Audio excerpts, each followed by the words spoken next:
Hello, Mr. Zolyan, and thank you very much for coming.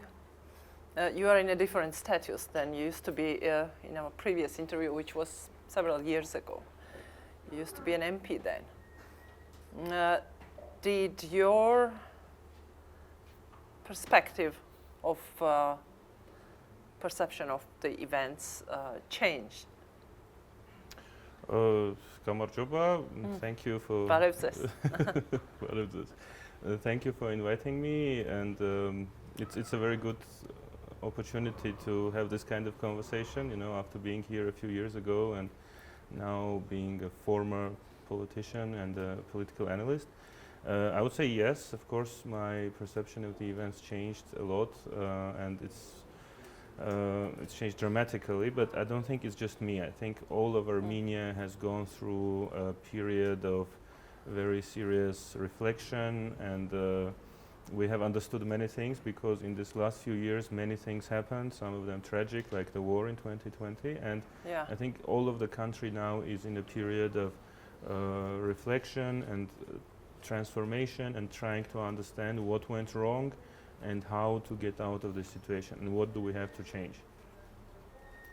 But also for me personally, I would say that I prefer to be in this capacity because as an analyst I can say what I really think. I can say what, not that as a politician I was lying, but there are obviously some constraints, there are some you were frank enough. I was, but it's still like, you know, it's just so much you can say. More filters. Yeah, you know, you don't want to offend maybe some powerful countries, you don't want to offend your voters, you have the party line, and you have to consider all those things. Well, now I'm a free person, I can say whatever I really think and whatever I feel that I need to say at this moment. And you don't have to make any decisions anymore. And that's the greatest part about it. It's not especially today, you mean? For a politician? I think in general, but yeah, I mean today in Armenia... What a moment is for Armenia now? Today, for Armenia, it is a moment when you have to make decisions, and these are not, you know, it's not choosing between good and bad, but it's choosing between bad and worse. I mean, in the long term, the decisions that are made today, they may prove very good in the end. You know, I'm sure that in 10, 20 years, people will think of the decisions that are being made today as the basis for a new Armenia. But today, making these decisions is very painful, and quite risky. And risky, both in terms of political capital and even physical, you know, safety. So I admire Nikola Pashinyan, who has the courage to be, you know, leading Armenia in this period. I mean, this is probably not shared by many Armenians. If you look at, you know, how the public opinion is divided, I would say it's 50-50. About half of the country still supports Pashinyan, and another half is very disappointed of him, and they are very critical.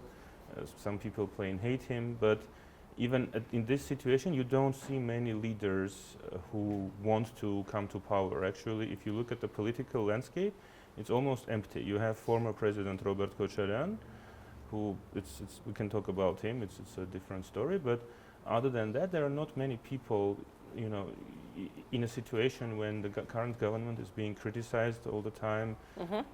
You would think that it's a great moment for opposition, new parties to emerge, for opposition to be more active, but no, because my understanding is that people don't want this responsibility.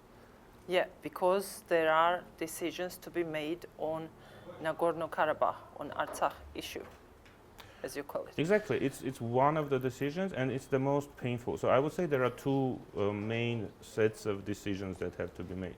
One is on Karabakh, and if we look at the larger picture, relations with Azerbaijan and Turkey.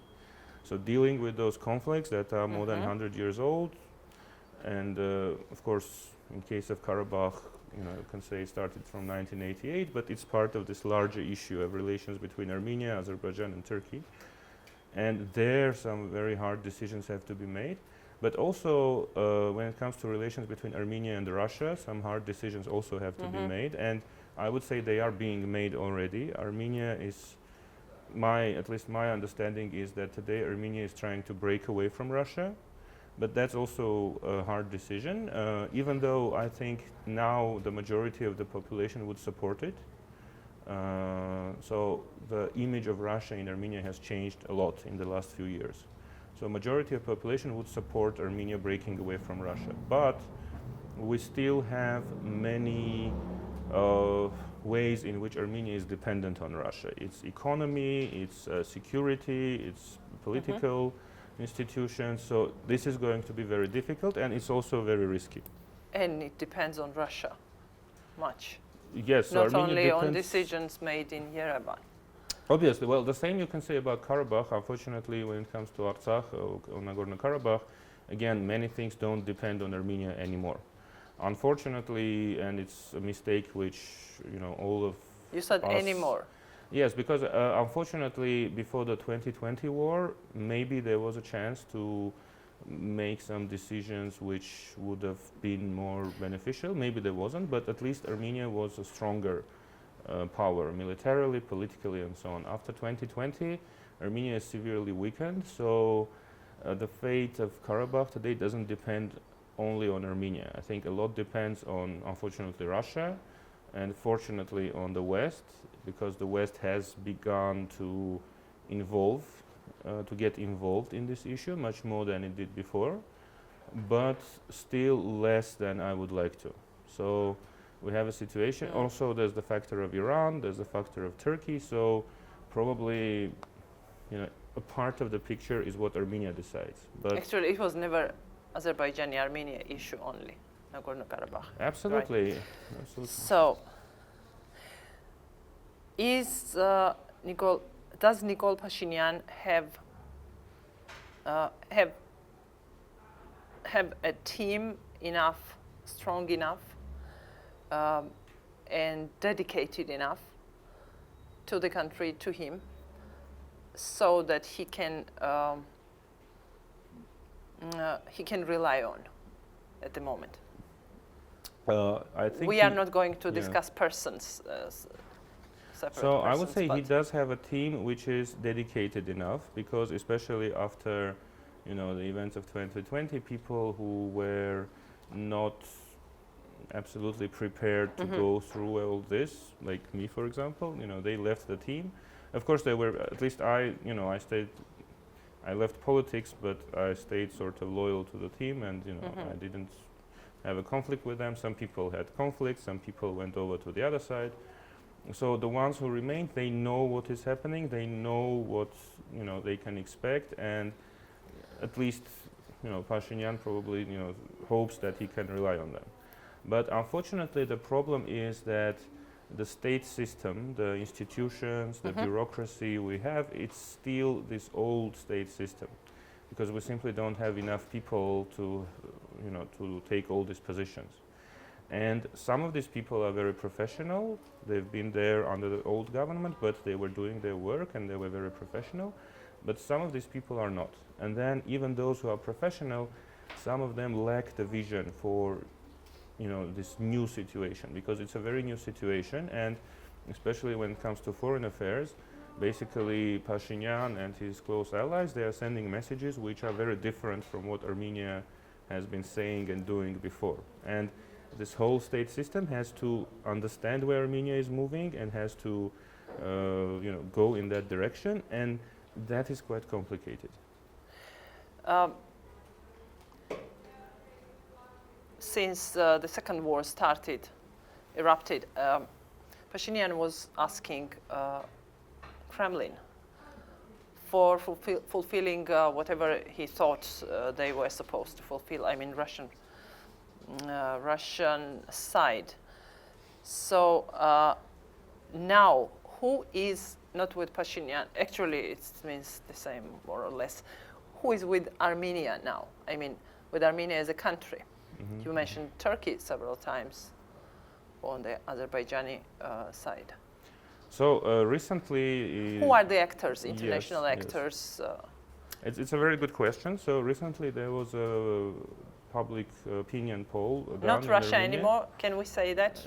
I think Sharply. so, yes. I think Russia, well, probably Russia has never been really an Armenian ally. It was more of a kind of neo-colonial master, not really an ally, but at least the perception in Armenia was that Russia is our, kind of big brother or an ally, and even officially, and even, even after the revolution, when this new generation came, and people like me, for example, we were thinking, okay, we don't like what's happening inside Russia, we don't like the political system there, but there is geopolitics, there is pragmatic approach, and Russia's interests coincide with our interests. So even even people who have liberal views or pro-European views, they did not expect what happened in 2020, which was basically Russia just leaving alone Armenia and basically selling out Armenian interests to Turkey and Azerbaijan. And this has changed a lot. So there was recently, this has changed a lot in terms of perception of Armenian society. So recently there was a poll conducted in Armenia,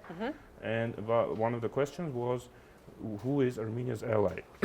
So the first place was, somewhat surprisingly, France. About 54% of Armenians think that France is Armenia's ally. Second place was Iran, again something around 50%, and only third was Russia, again around 50%, but that's a huge drop for Russia.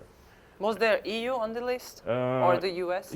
US was fourth, EU was later, because I think when it comes to Europe, Armenia tends to perceive separate countries. So France somehow represents Europe on this list. But US, it's fourth, and it's about 37% think that US is Armenia's ally, which is quite remarkable because, compared, you have Russia, which is supposedly Armenia's ally, and you have military bases in Armenia, you have Russian border guards, and you have US, which there's no single US soldier on Armenian territory, or no single US weapon has been sold to Armenia. But still 37% of people in Armenia see US as an ally. Yeah, very complicated situation. I try to make it short but clear at the same time for our audience. So I will ask the question which is just seem easy to ask, but not that easy to answer. Do you think we are nowadays talking amid actually those consultations or negotiations, as it is called, have finished in the US between Armenian and Azerbaijani foreign ministers. And my question is, we don't know if there was any result or what was the result, particular one. And it was with the mediation of the US Secretary of State. Is lasting peace possible? You're right, it's a very difficult question to answer. I'm afraid in the short because term, that's named as a goal of this process, which is facilitated. I think if you look at these negotiations, the main result of these negotiations was the fact that they took place. Because the fact that they took place means that US is now seriously working on Nagorno-Karabakh issue, that it is committed to the issue, and both Armenia and Azerbaijan, they basically cannot say no to US. Because there's also the Russian track, so Russian mediation. And there is EU track also. There is EU track, but unfortunately EU track has been, both Russia and EU track have not been working for different reasons. Russian track was not working because, Russia is severely weakened by its own aggression against Ukraine, and also ultimately I don't think Russia is interested in solving the conflict. Or at was least it it's ever not able. interested?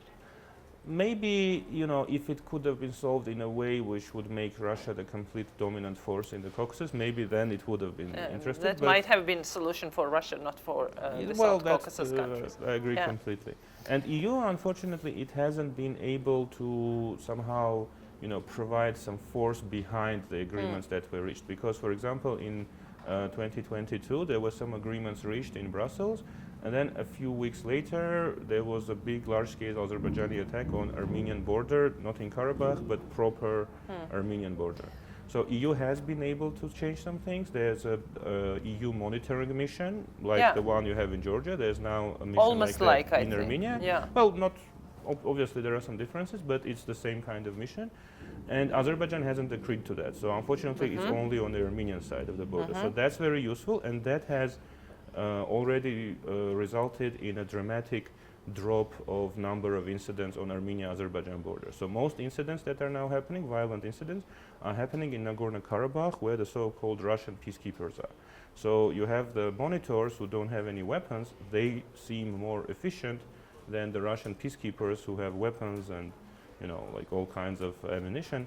So in this sense, EU is useful, but unfortunately, EU has relatively less leverage on Azerbaijan. So in this sense, Russia is the one that has leverage on both sides, but there are some questions there. And so US is the one that has leverage both on Armenia and Azerbaijan, and US can make sure that if a paper is signed, then this paper will be implemented.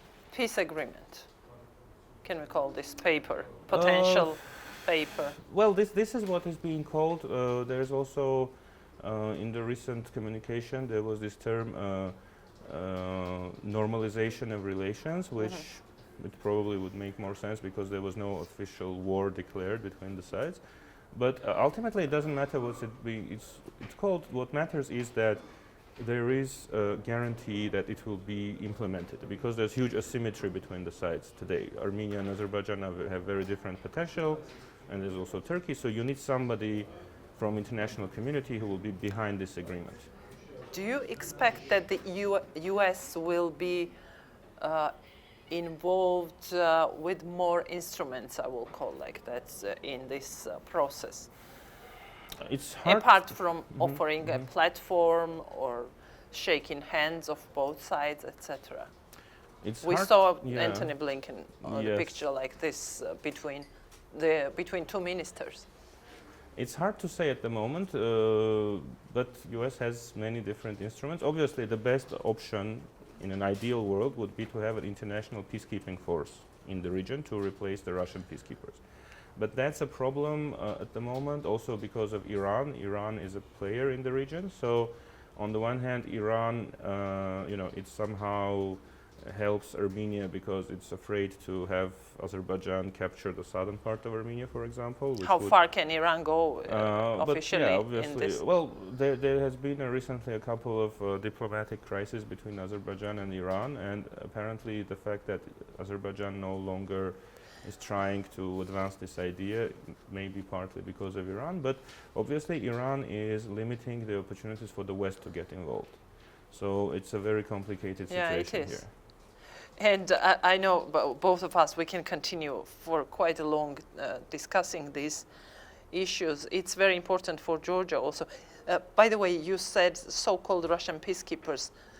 Did you used to call them like that when you were a politician? No, that's one of the things why one of the benefits. And you probably won't hear it from Armenian officials today. Yeah, so Armenian officials today, they are saying things which are very different from what I'm saying, exactly for these reasons. What about Georgia's role as a facilitator in this process? We saw an episode on exchanging some landmine maps, war prisoners, etc. Do you see Georgia's role in the future also? It was, of course, supported by the Western partners, Georgia's role itself, I mean. Of course, yes. First of all, this was one of the biggest cases when many prisoners immediately were freed, because usually it's one or two people. So we are very grateful for that. And in general, I think Georgia has obviously Georgia does not have as much resources as US or EU has, but it has a very special place as a country of the region, as a country that has had friendly relations with both Armenia and Azerbaijan for decades. And also, I think for Georgia today, it's very important to get involved in this process. And I think for Georgians, it's important to understand that things are changing in this region. So there were some images which were simplified, but still they were based on reality, that Armenia is a Russian ally, Georgia is a Western ally, so it meant that we were sort of in different camps and so on. This is no longer true. So today Armenia is trying to break away from the Russian camp, And obviously, in this sense, Georgia is, it has existential importance for Armenia. So if... it always used to, actually. And it does, but it always did. But today it's even more, because if somehow Georgia falls under Russian influence, then it means Armenia can never break out from that. And what an interesting time we do live. So, yeah. And also, just one more thing, I think, in the past when we had these expert meetings or civil society meetings, we often felt that our Georgian friends and colleagues, they were criticizing Armenia for what was happening in Karabakh, and sometimes this led to, a bit of a, we were not very happy about that. But now we can see that now that Armenia is the weaker side, we can see that many Georgians, they are, often criticizing what Azerbaijan is doing today. Many Georgians, you mean politicians? Or no, I mean on expert side. Like obviously politicians cannot say this, but okay. There should be, if the agreement is reached, it should be preceded by the compromises. Do you see, just a very short answer, do you see potential for a compromise from the Armenian side? Well, Armenia has to compromise because it's already lost a lot of things. So, has to is one thing, but another one is Armenian society. It will be difficult for Armenian society. There are some things which will be difficult to accept, and that is why also there has to be this international involvement.